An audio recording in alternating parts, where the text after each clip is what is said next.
Hello, everyone. I'm Major Garrett in Washington. Welcome to The Takeout. The Epstein files remain an enigma, possibly by design. It's been 3 days, and the sifting of documents, emails, text messages, videos, and still photographs continues. Some items that should have been redacted, like information identifying survivors, wasn't. And items that should not have been redacted, like a picture of President Trump, was. We also know this. About Epstein's actions and those who were aware of them or very much in his orbit, the Brits are taking it all much more seriously than we are.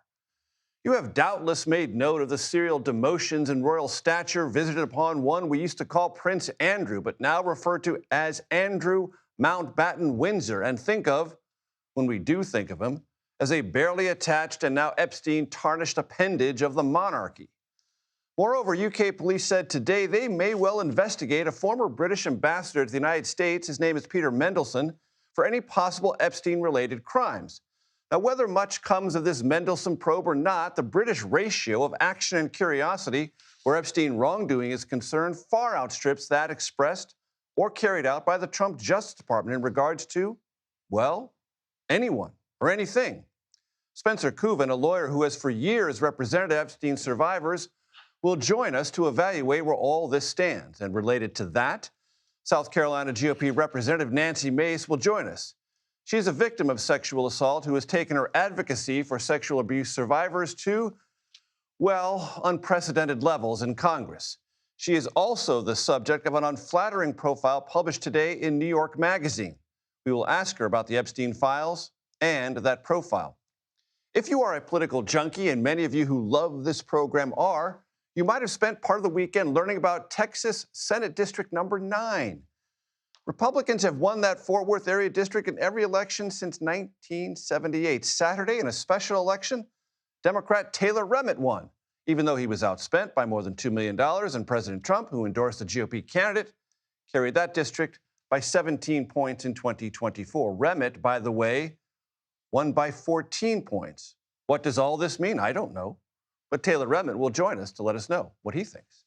That and so much more coming up tonight. We begin with Scott MacFarlane, who joins me here at the family table. Scott, catch us up on what we learned this weekend and all the sifting that I summarized. It's been a very big afternoon with regard to the Epstein files. It's quite clear that some of the survivors want the entirety of that thing taken off the internet. They want it down indefinitely until better redactions are made because there are too many images of victims and identities of victims that were never supposed to be public in the first place. Taken down in its entirety? All of it gone until fixes are made to the redactions. And a federal judge heard that argument and said he will have hearings Wednesday at 11:30 in the morning at the federal courthouse in Manhattan. This could happen within 36 hours, that these files are gone indefinitely. That's the level of concern about what's not been redacted. And this would reflect something that seems to me a earth-shattering moment. The survivors, victims advocated for so long to have these released. Upon their release, they are now asking a judge to take it all down? There's a reason that's been articulated in 5 pages by an attorney for some of the survivors, that there are perhaps dozens of victims' identities that are public in the files or were public in the files that shouldn't have been there. And these are victims who were survivors now, but were victimized when they were children. What's more, there are images of people that should have been redacted that are plain to see, some of which we are still seeing in the files. What's more, though, there are these series of statements from Jane Does in the latest court filing describing how this has turned their life upside down. The menacing, the threats, the harassment, the filthy messages they're getting in their direct message inboxes, and the harassment of their children. It's having an impact on their lives, they say. Judge is going to hear them out. I want to play for you sound, Scott, from the weekend. Meet the Press, Ro Khanna, one of the co-sponsors of the legislation requiring this release of Epstein files. Please, let's listen.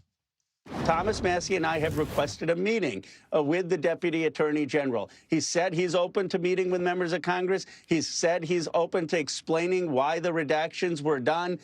So I hope that we will have a meeting. If we don't get the remaining files, if we do not get the remaining 302 forms, the remaining prosecution memo from 2019, and if the survivors are not happy, then Thomas Massie and I are prepared to move on impeachment or contempt. All right. Help the audience. 302 forms, prosecution memo from 2019. Why do they matter? These are investigative materials that could shed light on who was in Jeffrey Epstein's orbit when he was allegedly committing crimes against girls and young women. These are the types of things that they think are in the spirit of the Epstein files release. Those are the types of materials they want out there. Another thing Congressman Khanna has argued, and he's doing so again tonight, is that this is why they wanted a third party involved. Get a special master, as they call them, some independent viewer of the materials to make sure redactions are proper, things aren't improperly withheld. I suspect when you speak to more of the attorneys in this case representing the survivors, they'll argue that they've been championing a special master or a third party to get into this matter before these things are put up on the internet for the world to see. And the Justice Department is at least 6 weeks late in complying with the law. It said it has done this exhaustively and carefully, but what is available on the website doesn't suggest that it was as exhaustive or as careful as the law stipulates. And pardon me as I pulled my phone, I'm just getting a statement now from the Department of Justice about this controversy, a statement from a spokeswoman which says, pardon me as I read it from my phone, course, without putting on my glasses, the Department of Justice takes victim protection very seriously and has redacted thousands of victim names in the millions of published pages to protect the innocent. The department has 500 reviewers looking at millions of pages for this very reason, to meet the requirements of the Act.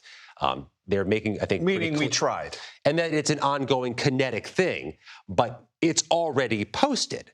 So the ongoing work is, I guess, for a bell that's already been rung. Scott MacFarlane, always a pleasure, sir. Thank you for that breaking news, the response from the Justice Department about the question I just asked.